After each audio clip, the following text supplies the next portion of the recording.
দেখুন, ইতিপূর্বে জীবনকৃষ্ণ সাহেব 13 মাস জেল খেটেছিলেন সিবিআইয়ের হাতে, তারপরে জামিন পেয়েছিল। এখন ইডি আজকে সকালে বাড়িতে গিয়েছিল।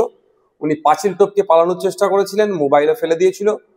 পাঁচিলের হাইট উঁচু হওয়ার কারণে হয়তো উনি টপকাতে পারেননি, ওনাকে ধরেছে, গ্রেফতার করেছে। তো আমি দাবি তুলেছি একটা, যে আমাদের দাবি মানতে হবে, পাঁচিলের হাইট কমাতে হবে রাজ্য সরকারকে।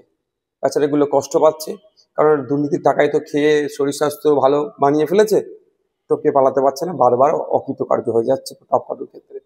তো এখন ব্যাপারটা হচ্ছে, হঠাৎ এত তৎপর হয়ে উঠছে কেন ইডি বা কেন্দ্রীয় এজেন্সি?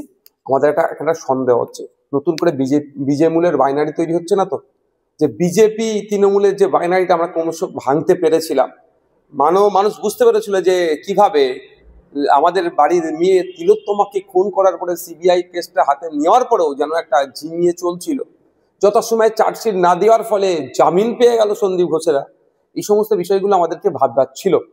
তো নতুন করে জীবন কৃষ্ণ সাহেবকে ধরাতে একদিকে যেমন পজিটিভ দিক, যারা দুর্নীতি করেছে দ্রুত ধরুক, সাথে সাথে আমাদের একটা, কারণ গোলপুরা গরু শিগুদুরে মেঘ দেখলে তো একটু আতঙ্কিত হয়। তো আবার নতুন করে বাইনারি তৈরির চেষ্টা হচ্ছে না তো?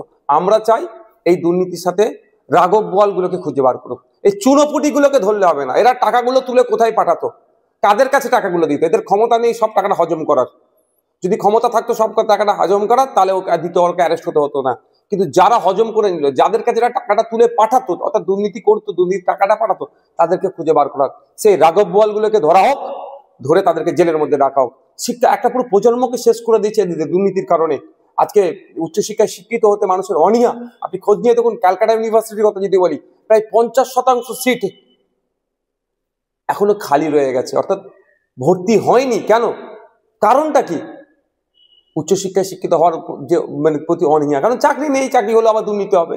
এটা বন্ধ হওয়া দরকার।